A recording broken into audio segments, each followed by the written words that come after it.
Microsoft ने दुनिया की कुछ सबसे बड़ी कंपनियों समेत अपने हजारों क्लाउड कंप्यूटिंग ग्राहकों को एक खराबी के चलते चेतावनी दी कि साइबर अपराधी उनके मेन डेटाबेस को पढ़ सकते हैं, चेंज कर सकते हैं या पूरी तरह डिलीट कर सकते हैं। दरअसल जो खराबी है वो माइक्रोसॉफ्ट अज्योर के फ्लैगशिप कॉस्मोस डीबी डेटाबेस में है। सिक्योरिटी कंपनी विज की एक रिसर्च टीम ने पाया कि वो उन कीज को एक्सेस कर पा रहे हैं जो हजारों कंपनियों की तरफ से रखे गए डेटाबेस के कंट्रोल को एक्सेस करते हैं। विज के chief technology officer Ami Luttwak Microsoft के क्लाउड सिक्योरिटी ग्रुप के पुराने चीफ टेक्नोलॉजी ऑफिसर रहे हैं। माइक्रोसॉफ्ट खुद उन कीज को चेंज नहीं कर सकता, इसलिए कंपनी ने ग्राहकों को ईमेल के जरिए नए कीज क्रिएट करने के लिए कहा। विज को भेजे गए मेल के मुताबिक माइक्रोसॉफ्ट विज को खराबी को खोजने और रिपोर्ट करने के लिए $40,000 यानी लगभग 29,46,638 रुपए देने के लिए तैयार है। माइक्रोसॉफ्ट ने कहा कि हमने अपने ग्राहकों को सुरक्षित रखने के लिए तुरंत आ रही दिक्कतों को दूर कर लिया है और हम सिक्योरिटी रिसर्चर्स का शुक्रिया अदा करते हैं। ग्राहकों को माइक्रोसॉफ्ट की तरफ से भेजे गए ईमेल में कहा गया है कि इस बात का कोई सबूत नहीं है कि आ रही दिक्कत का किसी तरह फायदा उठाया गया हो। ईमेल में लिखा है, हमारे पास इस बात का कोई संकेत नहीं है कि रिसर्चर के बाहर किसी बाहरी संस्थाओं की प्राइमरी रीड राइट की तक पहुंची है। लुटवाक ने रॉयटर्स से कहा कि ये क्लाउड में आ रही सबसे बड़ी दिक्कत थी जिसकी आप कल्पना कर सकते हैं।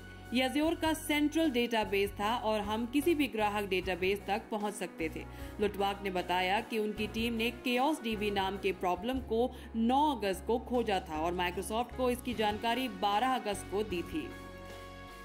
YouTube ने दुनिया भर में iOS में YouTube प्रीमियम सब्सक्राइबर्स के लिए most awaited picture in picture mode को जारी कर दिया है। इस फीचर को भारत में भी जारी किया गया है। इस अपडेट के बाद से अब आईफोन यूजर्स YouTube वीडियोस को मिनी प्लेयर में देख पाएंगे और दूसरे ऐप्स को भी साथ में चला सकेंगे।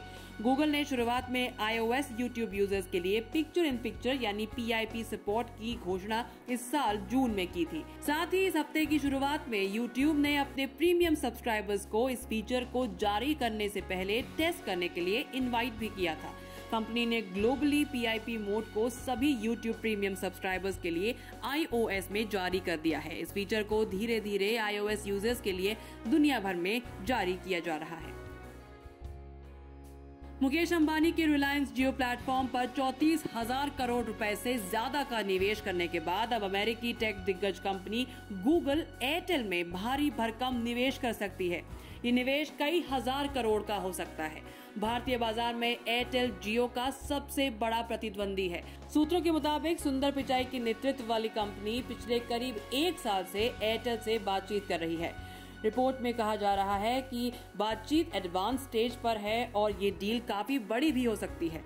दोनों कंपनियों के टॉप एग्जीक्यूटिव और उनकी लीगल टीम डील की बारीकियों पर काम कर रही हैं। पब्लिकेशंस ने गूगल और एयरटेल से इस मामले में बात करना चाहा, लेकिन दोनों ही कंपनियां इस बारे में कोई जवाब अभी तक नहीं दे पाई हैं। न्यूज़ तक ब्यूरो।